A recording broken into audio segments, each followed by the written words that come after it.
a poem by George Radcliffe. The sound of the blade gliding through the ice. The sound of the puck hitting the stick. The chanting of the crowd after the winning goal. The bells and whistles of the finishing buzzers. The cheering of your team. That is the sound of winning, the sound of victory after a well-fought battle in hockey. Welcome to the fourth installment of the award-winning documentary series, Beyond the Bench.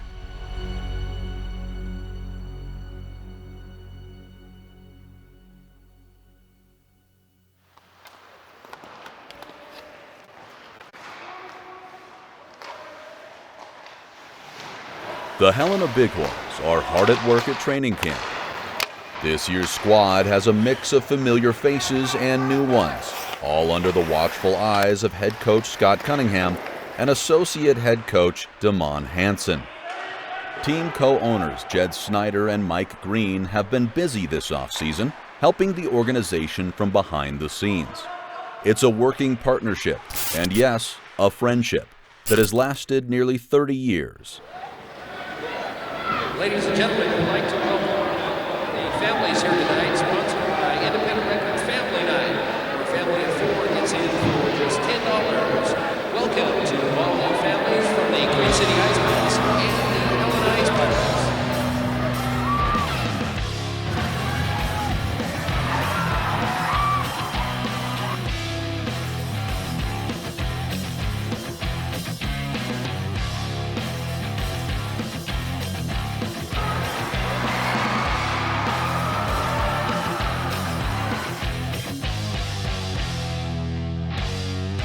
Started 94-95 with the Ice Pirates. You know, it was funny because through the whole process of me playing and everything like that, you know, you always want that coach, that one that believes in what you can do. He was a younger junior coach. You know, I think he was 25 when he took over the Ice Pirates.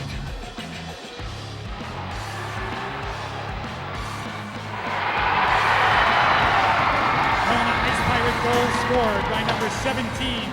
Ryan Glynn with an assist by number 21, Jed Snyder. I think it was 97, 98 was when we coached together in Great Falls. When Jed and I coached together in Great Falls, obviously, and we've always had fun. I enjoyed coaching Jed as well.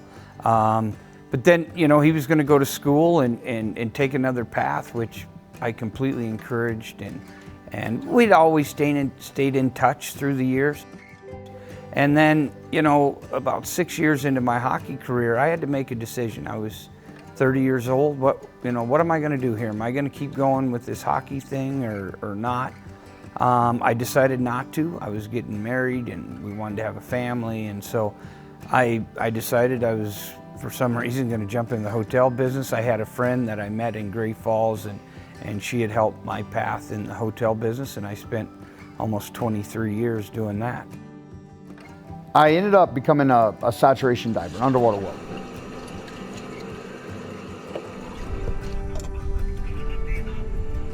And saturation diving is living at pressure in habitats for long periods of time.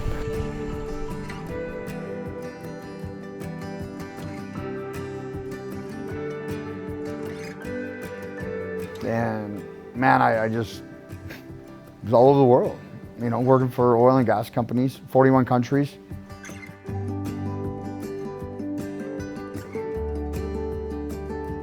I came out for Mike's wedding to his wife, Janette, and it was October 10th, 2010.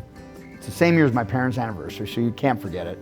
And literally, I just came back and kind of with my roots and my hockey friends and everything. And January of 11, I basically liquidated everything and moved out to Colorado.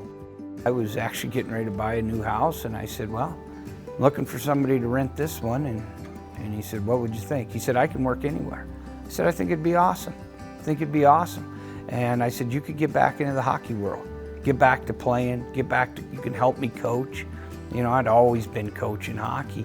And he said, I'd love that, man. I'd love to give back to the game and get back in the game. When I came out for his wedding, like we all went to go play beer league or pickup hockey, and I hadn't skated in, I think at that point, like 13 years. And we were talking about it the other day, and boy, that first time he got on the ice was like, whoa, this guy has forgotten everything about. Took him a couple hours and he was fine. The journey back into hockey started at that point.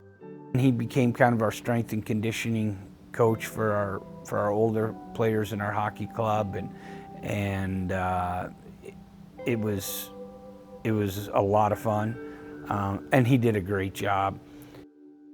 He used to pick up my son at 4:30 in the morning before he went to work to train my son, and that showed me two things. Number one, he loves him like a little brother or like a son, but how much he's willing to put into somebody, and it showed me how much my son wanted to do it. And I told him, I'm not getting up at 4:30.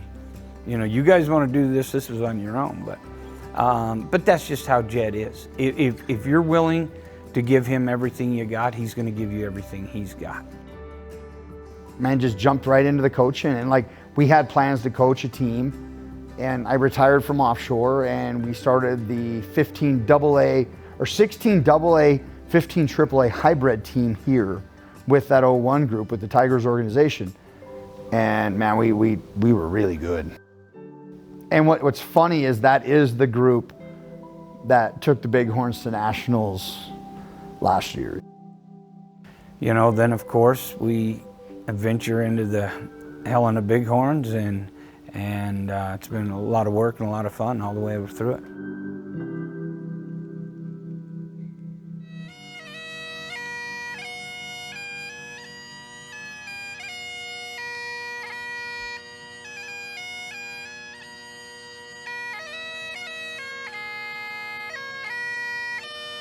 So the Bob Greene Memorial Golf Tournament, every year in July at Colorado Springs Country Club, beautiful course, and I know it's ours, but it is the best tournament I've ever played in.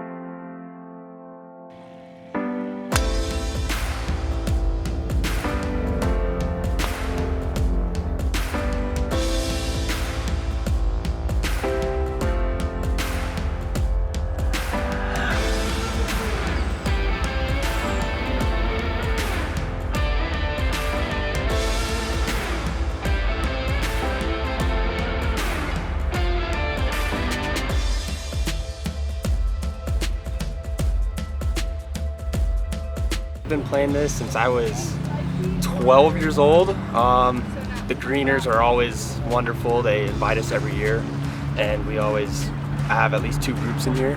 I play for my dad's company, Springs On Road Group, and we love it. It's amazing out here. This course is beautiful. Come on, Greener. That's okay. That's okay. Good.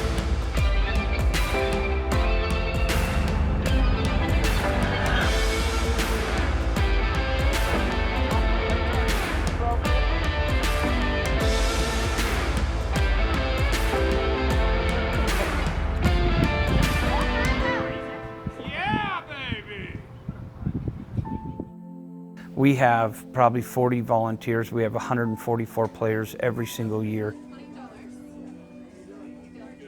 It sells out in the first couple months, and everybody is so generous because the Bob Greene Memorial Fund through Colorado Springs Amateur Hockey Association is a full nonprofit, and 100%, not 90, not 80, 100% of those funds goes to help families and children that can't afford to play hockey. The history of Mike, Rick, and Bob, the Greene brothers' dad, he was one of the founding members of Colorado Springs Amateur Hockey Association. We said, when our dad died, he had lung disease and kidney disease and heart disease. And we said, what would the old guy like? And we thought about this, and man, that was it. This has to be it, because he was that guy, and we didn't have a lot of money growing up, but he was that guy. If he had an extra $100 and a kid couldn't afford to go on a road trip, here you go, kid. So I know he'd be really proud of this, and and me and my two brothers and my brother Rick, who works really, really hard on this, and my wife and our nieces and nephews and everybody that chips in and helps. We have so many great volunteers. You know, we've had numerous cancer patients that cancer has hit their life and they're inundated with medical bills and they can't afford to play hockey. So you're telling me that a young man or young woman can't play the game they love because of an illness in their family and they don't have the money? That's not right. We raise thousands and thousands of dollars through this golf tournament and a few other charities during the year, charity hockey games, whatever. And that money goes straight to the Bob Greene Memorial Fund. And you have to apply for that. And if it's a legitimate reason, we've even helped out kids that weren't in our hockey club. Their hockey club wasn't going to help them. We stepped up. Example, this one young lady got her equipment stolen. She couldn't play hockey. And her hockey club, for some reason, wasn't going to help her. So we bought her new equipment. Our sled team, we have an adaptive program with Colorado Springs Amateur. Their trailer that has all the sleds and all the equipment got stolen. Somebody stole it. The Bob Greene Memorial Fund, the Olympic Training Center, the Olympic Committee, the El Pomar Foundation, which is with Colorado College, and USA Hockey. We all stepped up and wrote a big old check, and we got them all brand new gear, brand new sleds, brand new equipment.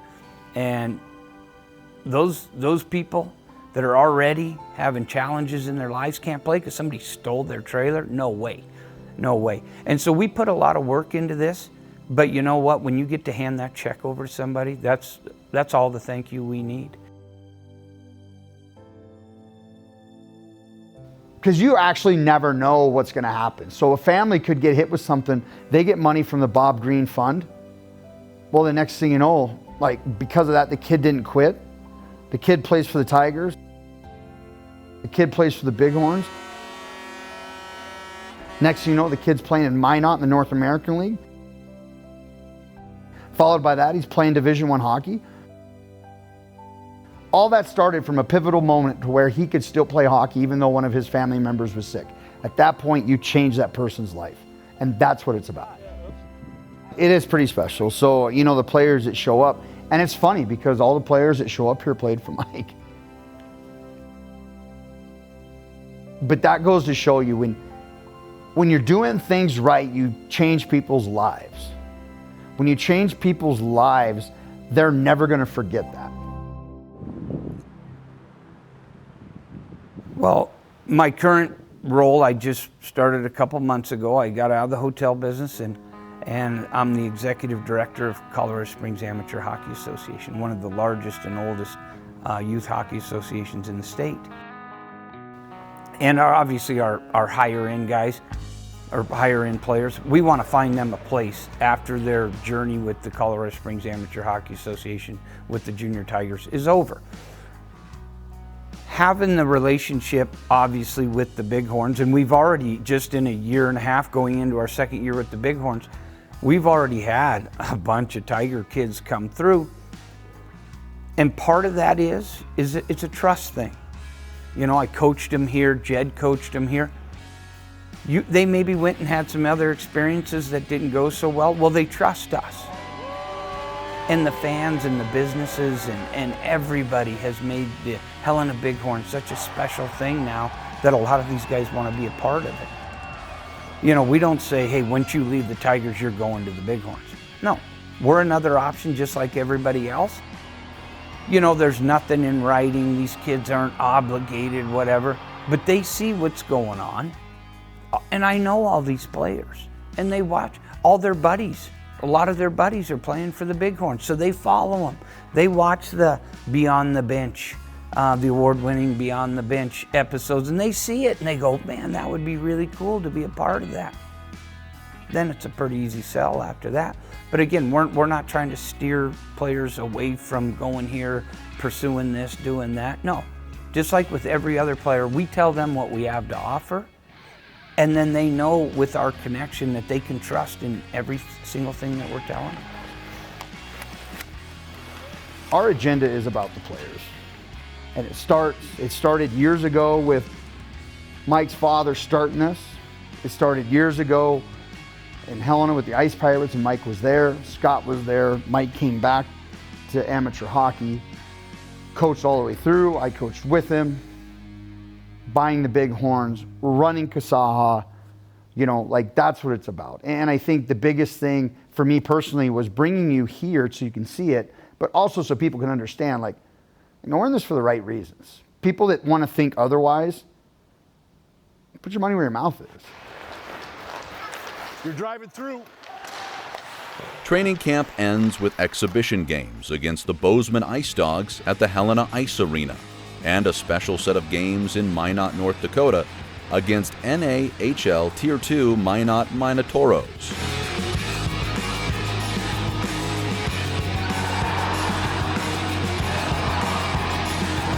The Bighorns will begin their regular season schedule on the road in Rapid City, South Dakota, with a pair of games against the Badlands Sabres.